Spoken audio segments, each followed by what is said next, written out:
السلام عليكم ورحمة الله وبركاته. الحمد لله نحمده ونستعينه ونستغفره ونؤمن به ونتوكل عليه ونعوذ بالله من شرور أنفسنا ومن سيئات أعمالنا. من يهده الله فلا مضل له ومن يضلله فلا هادي له. واشهد ان لا اله الا الله واشهد ان محمدا عبده ورسوله. اما بعد فان خير الحديث كتاب الله وخير الهدي هدي محمد صلى الله عليه وسلم وشر الامور محدثاتها وكل محدثة بدعة وكل بدعة ضلالة وكل ضلالة في النار. أعوذ بالله من الشيطان الرجيم. بسم الله الرحمن الرحيم. قاف والقرآن المجيد بل عجبوا أن جاءهم منهم فقال الكافرون هذا شيء عجيب أإذا متنا وكنا ترابا ذلك بعيد قد علمنا ما تنقص الأرض منهم وعندنا كتاب حفيظ بل كذبوا بالحق لما جاءهم فهم في أمر مريج. أفلم ينظروا إلى السماء فوقهم كيف بنيناها وزيناها وما لها من فروج والأرض مددناها وألقينا فيها رواسي وأنبتنا فيها من كل زوج بهيج تبصرة وذكرى لكل عبد منيب. ونزلنا من السماء ماء مباركا فأنبتنا به جنات وحب الحصيد والنخل باسقات لها تلو النزيد رزقا للعباد وأحيينا به بلدة ميتا كذلك الخروج.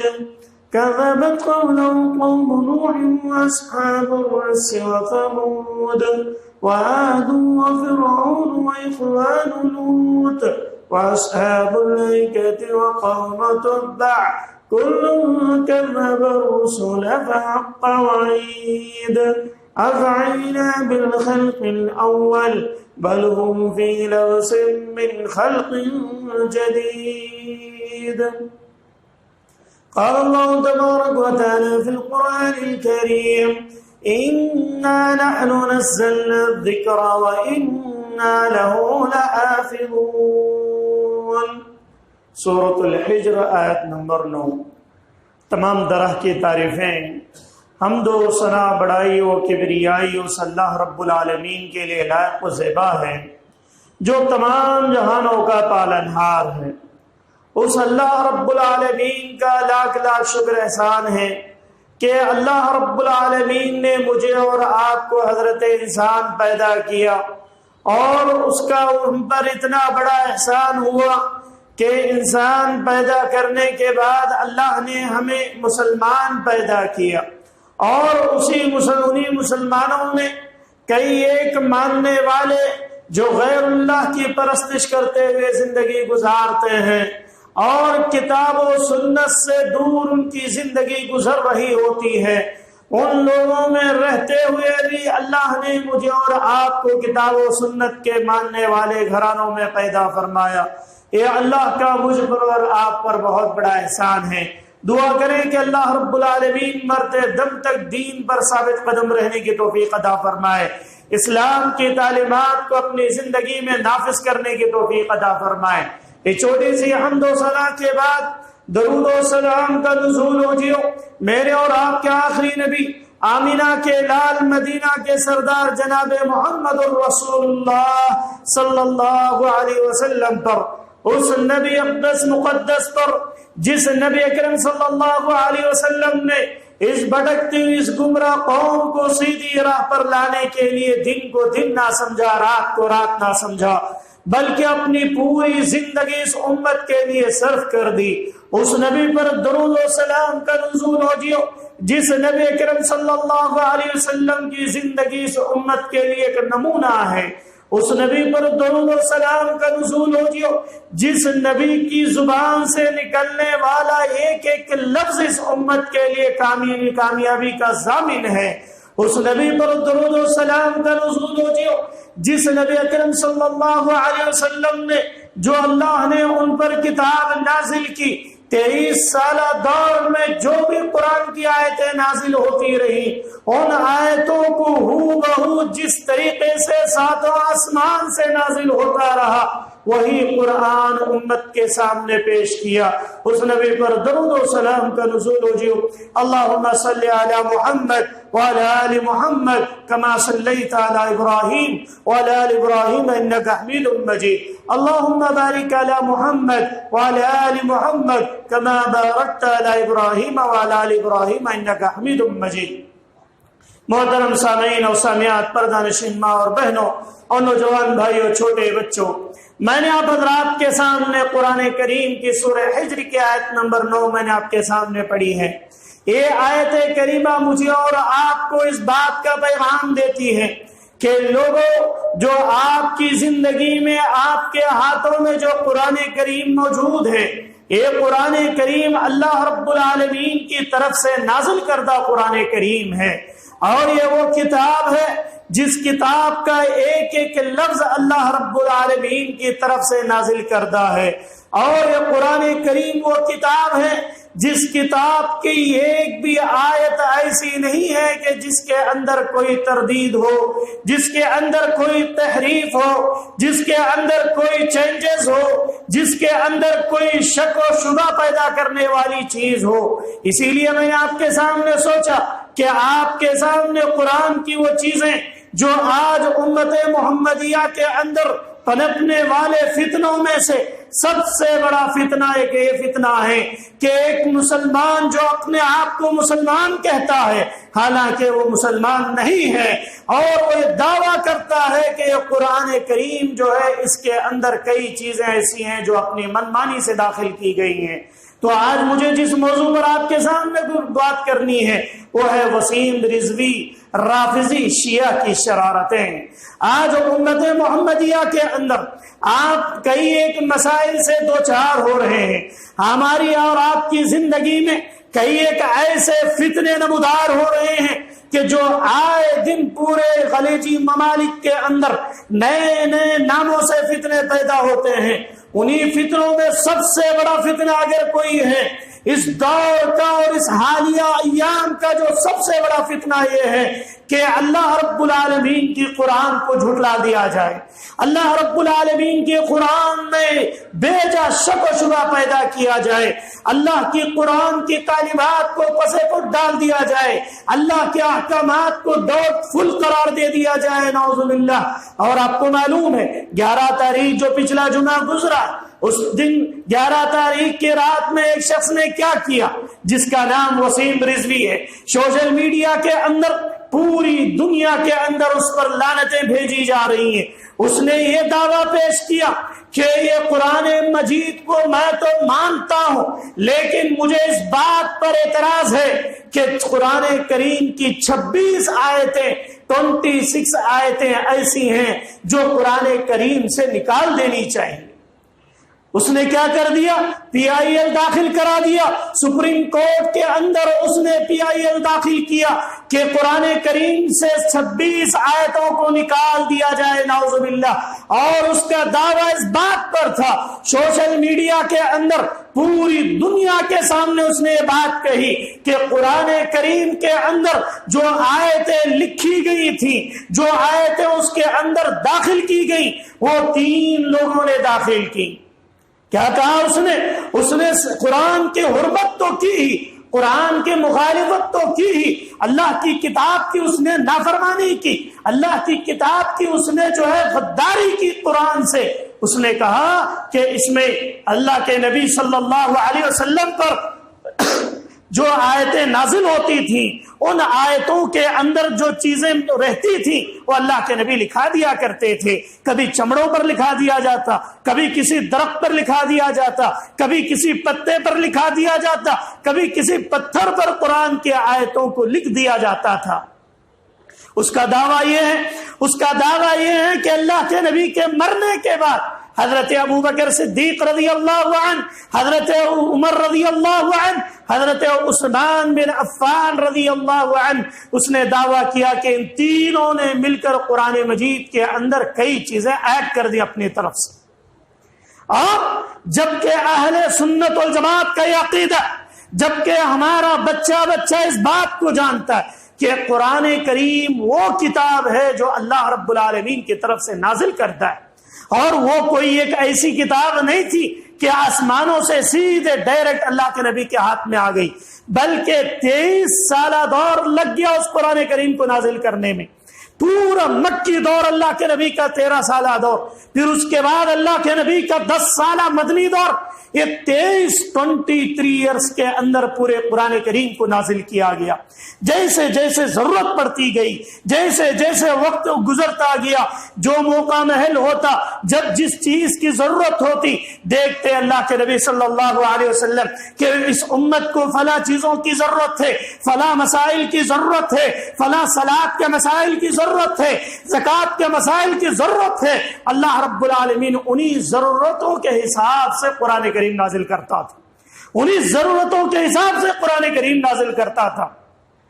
آپ کو معلوم ہے اصول قرآن ایک کتاب, اس کے اندر انہوں نے پوری تفصیل سے ان باتوں کو نافذ کیا, ان باتوں کو لکھا ہے کہ قرآن کریم کس طریقے سے نازل ہوا, اور قرآن کریم کی آیتیں کس طریقے سے جو اترتی تھیں تو اس کو کہاں پر پیش کیا جاتا تھا, اور کیسے کس طریقے سے اس کو جمع کیا گیا.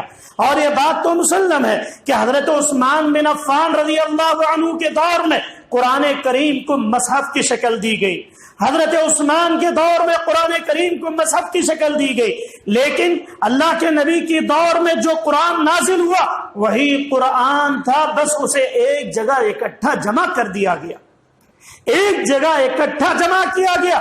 کیوں؟ کیونکہ پہلے کچھ آیتیں ایسی تھیں جو اوراق میں لکھی ہوئی تھی, کچھ آیتیں ایسی تھی جو چمڑوں کے اندر لکھی ہوئی تھی, کچھ آیتیں پتھروں میں لکھی ہوئی تھی. ان تمام آیتوں کو جمع کر مصحف کی شکل میں حضرت عثمان بن عفان کے دور میں کام ہوا.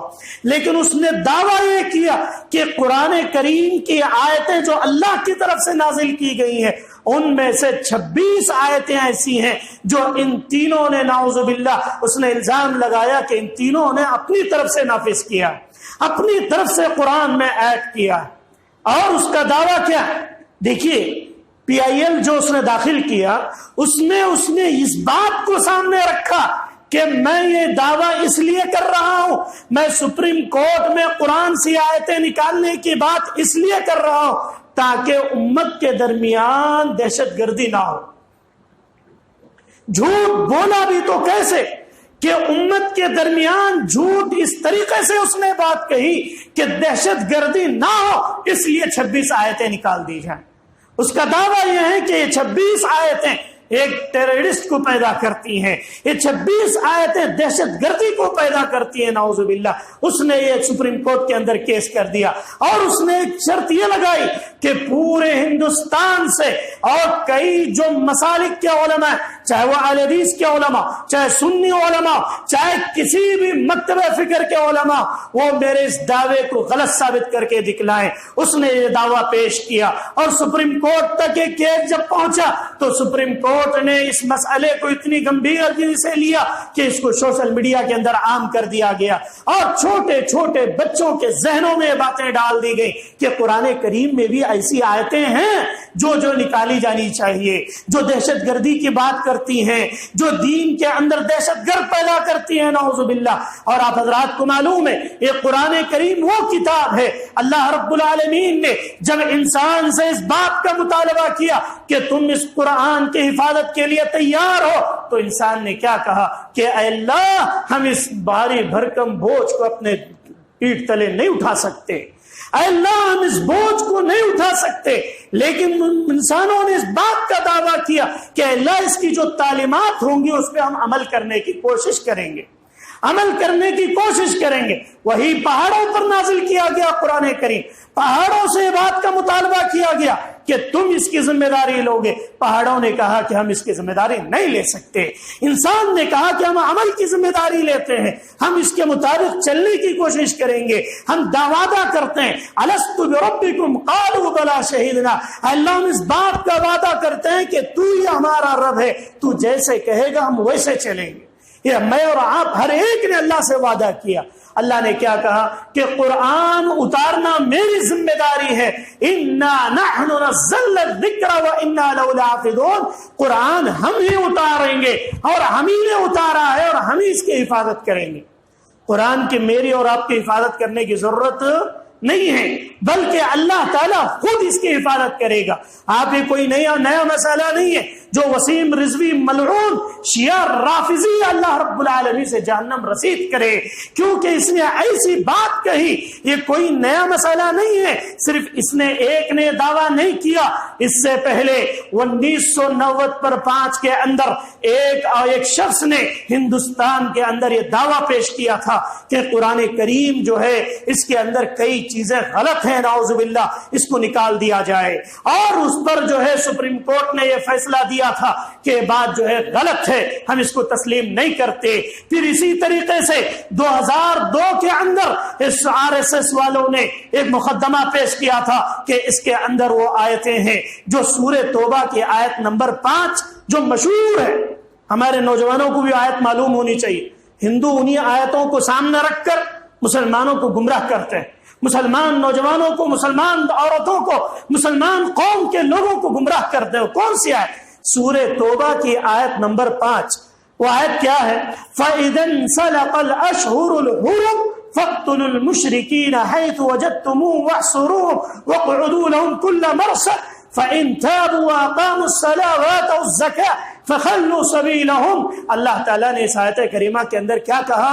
اللہ نے کہا کہ جب حرمت والے مہینے ختم ہو جائے، حرمت والے مہینے جب چلے جائیں تو کیا کرنا؟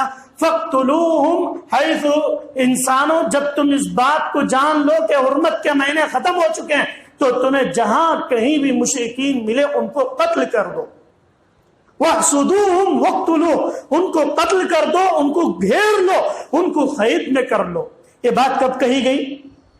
یہ بات جنگ کے مسئلے میں کہی گئی، یہ بات جنگ کے تعلق سے کہی گئی، لیکن لوگ آگے اور پیچھے کی بات نہیں کرتے۔ مجھے آپ یہ بتائیں کہ کون سا مذہب ایسا ہے جس کے اندر اگر کوئی شخص کسی کے گھر گھس جائے اور اس کا مال ہڑپ کرنے لگے تو اس کو کیا کرنا چاہیے؟ کسی کی عزت پر حملہ ہو جائے، کسی کی ماں بہن پر حملہ ہو جائے، اس شخص کو کیا کرنا چاہیے؟ کیا اجازت دی جاتی ہے؟ کوئی بھی دھرم ایسا نہیں ہے جس میں اجازت دی جائے کہ کوئی شخص آپ کے گھر گھس جائے، چوری کرنے لگ جائے، آپ کے گھر گھس جائے، عزت لوٹنے لگ جائے، آپ کی جان لینے پر تل جائے اور آپ اس کا ویلکم کریں، آپ اسے کھلائیں پلائیں یا آپ اس کی عزت و تکریم کریں۔ کوئی مذہب ایسا نہیں کہتا۔ آپ کی جان مال عزت کی حفاظت پر اگر کوئی بات آ جاتی ہے آپ اس کا مقابلہ کریں گے۔ اسلام نے بھی یہی حکم دیا کہ اگر کوئی شخص تمہارے اوپر حملہ کرتا ہے، کوئی شخص تمہاری ذات پر تمہاری عزتوں سے کھلواڑ کر دے، تمہارے گھر گھس جائے تو تم اس کا مقابلہ کرو۔ اور جہاد میں بھی یہی بات کہی گئی، تم دوسروں کی جانوں کو نہ لو۔ قرآن خود کہتا ہے کہ اگر کوئی مسلمان چاہے کوئی دنیا کا شخص ہو کسی ایک جان کو بغیر ناحق کے کسی کو مارتا ہے تو پوری انسانیت کو قتل کرنے کے برابر۔ یہ مذہب کیا تو دہشت گردی کی دعوت دے سکتا ہے؟ ایک جان لینا پوری انسانیت کو جان لینے کے برابر قرار دیا گیا، چاہے وہ کافر ہو، ظالم ہو، کوئی مجرم کیوں نہ ہو۔ لیکن ان لوگوں نے، نالائقوں نے اتنی بدتمیزی کی، کہا کہ اسلام دہشت گردی کا مذہب ہے۔ نعوذ باللہ، اسلام یہاں تک تعلیم دیتا ہے کہ تم جانوروں کے ساتھ اچھا برتاؤ کرو، تم جانوروں کے ساتھ نیک اچھا برتاؤ کرو۔ ایسا اسلام کبھی ایسی تعلیم نہیں دیتا ہے۔ آپ کو معلوم ہے وہ 26 آیتیں جو کوٹ کی گئی، وہ 26 آیتیں جو سپریم کورٹ میں پیش کی گئی، وہ آیتیں کیا ہیں؟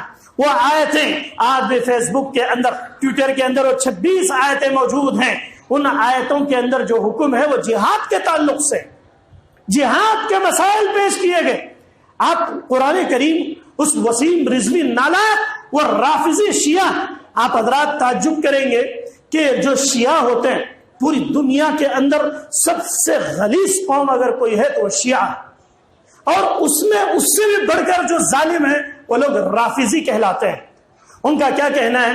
ان کا کہنا یہ ہے کہ اللہ کے نبی کے بعد جسے حکومت ملنی تھی وہ حضرت علی کو ملنی تھی، حضرت ابوبکر نے غصب کر لیا نعوذ باللہ، اور پھر کہتے ہیں کہ اس کے بعد حضرت عمر نے حکومت غصب کر لی، پھر حضرت عثمان نے حکومت غصب کر لی۔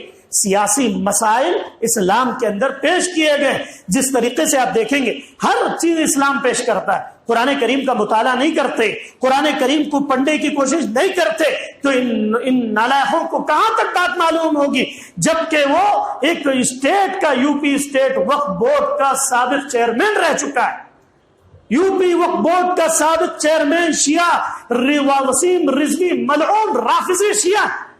آپ تعجب کریں گے، اس نے اپنے بچاؤ کے لیے، اس پر جب سی بی آئی کا دھاوا بڑھ گیا، سی بی آئی اس کے پیچھے پڑ گئی کہ وقف بورڈ کی زمینیں کھا رہا۔ آج دنیا میں عام ہو گیا، ہر شخص جو ہے دوسروں کا مال لوٹنے کے پیچھے پڑا ہوا ہے، مساجد کا ہو، مدارس کا ہو، مکاتب کا ہو، غریبوں کا ہو، بھائیوں کا ہو، جس کسی کا دیکھیے آپ غلط چیزیں جو ہے انسان جب کرنے لگتا ہے، حرام چیزیں کھانے لگتا ہے، اللہ تعالیٰ ایسے چہروں کو مسخ کر دیتا ہے۔ اس کا چہرہ دیکھیے آپ یہودیوں کی طرح چہرہ لگ رہا ہے، وہ وقف بورڈ کا چیئرمین بن گیا، نہ تو اس کے چہرے پر داڑھی ہے، نہ تو صوم و صلاۃ کا پابند ہے، اس کے اندر دین کی کوئی چیز نہیں۔ اس کا بھائی خود ویڈیو میں اس بات کو کہتا ہے کہ وہ اپنی منمانی کرتا ہے اور وہ جیسے چاہتا ہے وہ کہہ دیتا ہے، ہم اس سے برات کا اظہار کرتے ہیں۔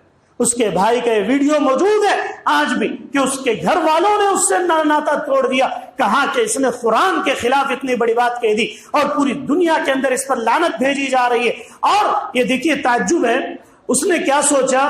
اس نے یہ سوچا کہ میں سیاست کرتے ہوئے، میں اپنی پراپرٹیوں کو بچاتے ہوئے، آج لوگ سیاست میں کیوں آتے ہیں؟ اکثر شروع سے چلتا آ رہا ہے اپنے پراپرٹیوں کو بچانے کے لیے، یا اپنے ایسے مسائل جو گمبھیر مسائل، ان مسائل کو سے بچنے کے لیے، اپنے آپ کو بچانے کے لیے ان چیزوں کا استعمال کرتے ہیں۔ تو وسیم رضوی نے بھی یہی کیا۔ اس نے کیا کیا کہ میں یہ کر لیتا ہوں کہ میں جو ہے کسی اور پارٹی سے جڑ جاؤں گا اور وہ پارٹی والے میرا ساتھ دیں گے، جو سی بی آئی انکوائری ہے وہ انکوائری میرے اوپر نہ آئے گی، نعوذ باللہ۔ اس لیے اس نے کیا کر دیا؟ قرآن کو ہی غلط ثابت کر دیا، کہا کہ قرآن میں 26 آیتیں غلط ہیں، اس کو نکالنا چاہیے۔ اور جیسے میں نے کہا کہ وسیم رضوی صرف اس کا عقیدہ نہیں ہے، شیعوں کے کئی بڑے بڑے علماء بھی اس کے اندر شامل ہیں، بڑے بڑے کبار علماء، ان کی کتاب دیکھیں، اصول الشافی، جس کے اردو ترجمہ ہو گیا کتاب الشافی کے نام پر، کتاب الشافی اصول الشافی کے اردو شرح بھی اس کے اندر آئی ہے۔ اس کے اندر یعقوب محمد نے بات کو لکھا کہ قرآن کریم کی آیتیں جو اہل سنہ بتلاتے ہیں وہ کتنی ہیں؟ 6660 آیتیں قرآن مجید کے اندر، لیکن شیعوں کے علماء کا کہنا یہ ہے کہ قرآن کی 17,000 آیتیں ہیں، 17,000 آیتوں میں سے صرف 6,000 آیتیں ان اہل سنہ نے رکھ لیا اور باقی آیتیں انہوں نے نکال دی۔ وہ اصل قرآن ہمارے پاس ہے، ان کے پاس نہیں ہے۔ پھر ان کا یہ کہنا کہ دیکھیے وہ رافضی وسیم شیعہ جس نے بات کہی کہ ان تینوں نے جو ہے غضب کر لیا، ان تینوں نے اپنی حکومت میں نافذ کرنے کے لیے قرآن میں ایڈ کر دیا، تو کیا کہنا چاہ رہا ہے؟ اس بات کو ثابت کرنا چاہ رہا ہے کہ حضرت علی کا نام تو اس نے نہیں لیا، کیونکہ وہ شیعہ حضرت علی کا نام لے لیتا تو اس کی قوم اس کی مخالف ہو جاتی، لیکن اس نے یہاں پر نعوذ باللہ حضرت علی کی شان میں بھی گستاخی کر گیا۔ کیسے؟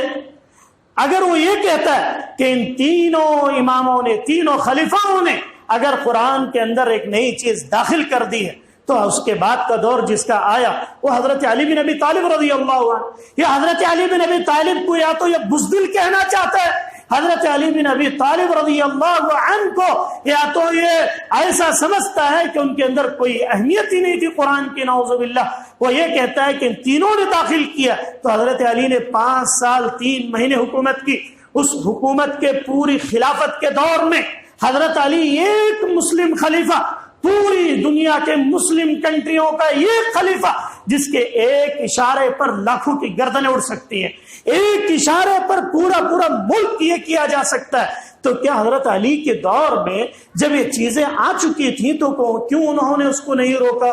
کیوں انہوں نے ان آیتوں کو نہیں نکلوایا؟ حضرت علی، عیسیٰ علی جس کے بارے میں اللہ کے نبی نے فرمایا تھا یہ تو ذوالفقار ہے، حضرت علی کی تلوار اتنی بھاری بھرکم تھی جس کو دو پہلوان نہیں اٹھا پاتے تھے، اتنا بہادر علی، اور اتنی خلافت مل گئی اور پرسکون پوری اہل السنہ والجماع، پوری اس دور کے مسلم کنٹریز پوری حضرت علی کو خلیفہ ماننے کے لیے تیار تھی۔ ان کے دور میں اختلاف نہیں تھا، حضرت علی کے دور میں سب پورا بالاتفاق حضرت علی کو مان رہے تھے، تو حضرت علی نے ان آیتوں کو کیوں نہیں نکلوایا؟ ان شیعوں نے نعوذ باللہ یہ حضرت علی پر بھی بہتان تراشی کرتے ہیں، اور ان کا عقیدہ یہی ہے شروعات سے ہی، جیسے میں نے کہا کتاب الشافی، اصول الشافی، اور اسی طریقے سے ان کی ایک اور کتاب ہے 1000 میری 10 تیری، ایک کتاب ان کی لکھی گئی ہے شیعوں کی، اس میں بھی ایک عالم دین نے، سرخانی کو ایک عالم دین ہے ان کے، انہوں نے بھی اس بات کو لکھا کہ قرآن کریم کی کچھ آیتیں ایسی ہیں وَلَقَدِ اسْتَفَيْنَاهُمْ مِنْهُمْ وَآلِ إِبْرَاهِيمَ وَآلِ عِمْرَانَ، وہ جو پوری آیت کریمہ ہے اس آیت کریمہ میں وہ آل علی بھی موجود تھا، لوگوں نے نکال دیا۔ کیا کہا اس نے؟ آل علی بھی موجود تھا، لیکن اہل السنہ نے اس آیت کو نکال دیا، نعوذ باللہ۔ اور ایک غلط عقیدہ امت کے سامنے یہ پیش کیا کہ قرآن کریم کے اندر قریشیوں کے 7 نام تھے، قریشیوں کے 7 نام تھے، اور ان کا دعویٰ یہ ہے کہ 6 نام نکال دیے گئے اور ابو لہب کا نام رکھ دیا گیا، تبت یدا ابی لہب وتب، اس لیے رکھا گیا، اللہ نے اس لیے رکھا تاکہ اس کے ذریعے سے اللہ کے نبی کو تکلیف ہو، کیونکہ اس کے چچا پر لعنت بھیجی جا رہی۔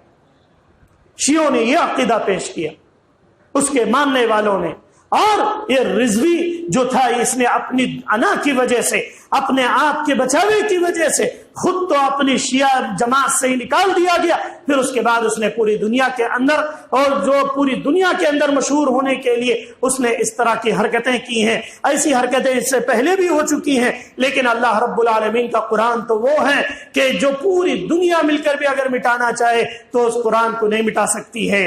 قرآن کی حقانیت یہ ہے کہ قرآن کا ایک ایک لفظ اللہ کی طرف سے نازل کردہ ہے، اور قرآن کریم میں کوئی بھی تحریف نہیں ہو سکتی۔ اگر کوئی کرنا چاہتا ہے، اگر کوئی کرنے کی کوشش کرتا ہے، ایسے شخص پر اللہ کی لعنت ہوتی ہے، ایسے شخص پر اللہ رب العالمین کی لعنتیں برستی ہیں۔ اور ایسے لوگ اس سے پہلے کئی خمینی آئے، اس سے پہلے کئی حوثی آئے، اس سے پہلے کئی ایک رافضی آئے، لیکن وہ اس دنیا سے نیست و نابود ہو گئے۔ اور آج بھی ان کا یہ ماننا ہے کہ سعودی عرب کو، حرمین کو ختم کیا جائے، حرمین کی حکومت ہمارے ہاتھوں میں آ جائے، اور قرآن کو نکال دیا جائے، 40 پاروں کا قرآن لایا جائے، اور پھر ان کا یہ عقیدہ ہے۔ اب دیکھتے ہیں سعودی عرب کے اندر ابھی کچھ دنوں پہلے جو لاک ڈاؤن پڑا، اس سے پہلے جو لاک ڈاؤن پڑا تھا تو کس لیے پڑا تھا؟ اس لیے پڑا تھا کہ یمن کے راستے سے رافضیوں نے ان پر ڈرون حملے شروع کر دیے،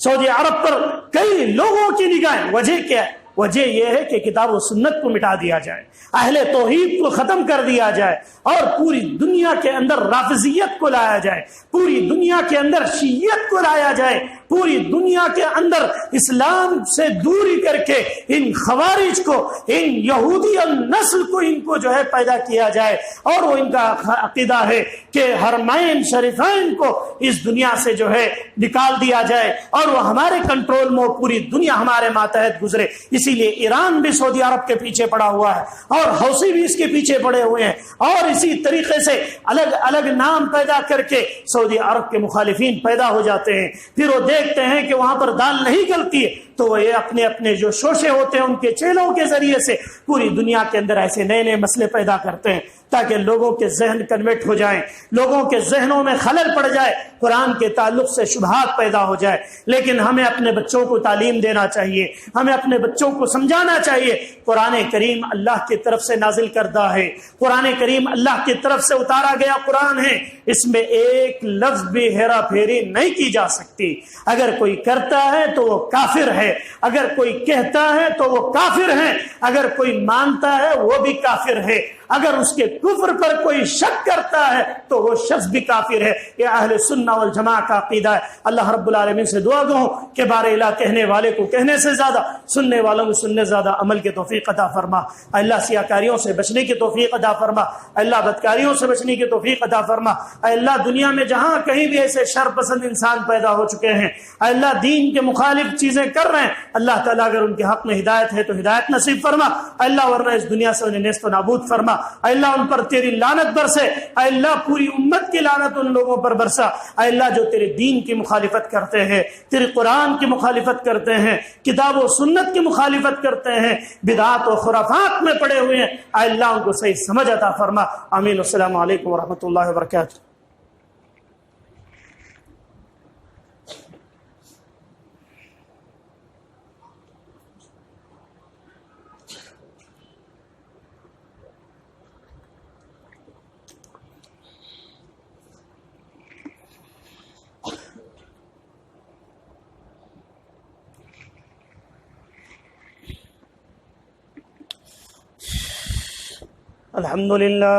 الحمد لله نحمده ونستعينه ونستغفره ونؤمن به ونتوكل عليه ونعوذ بالله من شرور أنفسنا ومن سيئات أعمالنا من يهده الله فلا مضل له ومن يضلله فلا هادي له وأشهد أن لا إله إلا الله وأشهد أن محمدا عبده ورسوله أما بعد أعوذ بالله من الشيطان الرجيم بسم الله الرحمن الرحيم۔ جو لوگ، میں نے پہلے کئی بار یہ بات کہی ہے، جو لوگ مسجد میں آ کر سو جاتے ہیں ان کا وضو ٹوٹ جاتا ہے۔ امام بخاری رحمہ اللہ نے باب باندھا کہ اگر کوئی شخص ایسے سوئے کہ اسے پتہ نہ چلے کہ آگے کیا بات کہی گئی یا کیا سنا گیا، کیا کہا گیا، اس کا مطلب اس پر نیند غالب آ گئی۔ جب نیند غالب آ گئی تو اس کا وضو ٹوٹ گیا، وضو ٹوٹ گیا تو اس کی نماز باطل، اس کی نماز نہیں ہو سکتی ہے۔ کیوں؟ کیونکہ نماز کے لیے وضو شرط ہے۔ جو لوگ اس گہرائی کے ساتھ جو سو جاتے ہیں یا ان کی آنکھیں بتلاتی ہیں کہ یہ غور سے سن تو رہے ہیں، دیکھ رہے ہیں لیکن سو رہے ہیں، اللہ کے واسطے جمعہ کی نمازیں 8 دن میں 1 مرتبہ ملتی ہیں، وہ نمازیں بھی اگر آپ کے باطل ہو جائیں تو آپ سے بڑے بد نصیب کوئی نہیں ہوں گے۔ اس لیے جن لوگوں کے ساتھ یہ مسائل ہیں وہ کوشش کریں کہ بھئی جمعہ کے دن 1 آدھا گھنٹہ نہیں یہ قوم جاگ نہ سکے، یہ قوم سوتی رہے، یہ قوم پوری زندگی سو رہی ہے اور اس جمعہ کے وقت بھی سوتی رہے، اللہ کی قسم ہے اللہ رب العالمین کی مار پڑنے میں دیر نہیں لگے گی۔ اللہ تعالیٰ میری اور آپ کی حفاظت فرمائے، اللہ تعالیٰ اس امت کی حفاظت فرمائے، کیونکہ نماز کے لیے وضو شرط ہے۔ یہ خاص طور سے کئی جگہوں پر یہی حالات دیکھنے کو مل رہے ہیں کہ لوگ جو ہے بغیر وضو کے ہی نماز پڑھ رہے ہیں، یعنی سو کے اٹھ کے نماز پڑھ لے رہے ہیں۔ نماز کہاں سے ہوگی؟ نماز بالکل نہیں ہوگی۔ یہ پورا صریح فتویٰ ہے اس کا، اور علماء کا بھی یہی مسئلہ ہے، اور آپ جا کر کتاب و سنت کے اندر دیکھ لیں، اس کے خاص طور سے اس پہ توجہ دیں۔ اللہ رب العالمین امت کی حفاظت فرمائے۔ اعوذ باللہ من الشیطان الرجیم بسم اللہ الرحمن الرحیم ان اللہ یأمر بالعدل والاحسان وایتاء ذی القربى وینہی عن الفحشاء والمنکر والبغی یعظکم لعلکم تذکرون اذکروا اللہ یذکرکم وادعوہ یستجب لکم ولذکر اللہ تعالی اعلی جل وعلا اکبر۔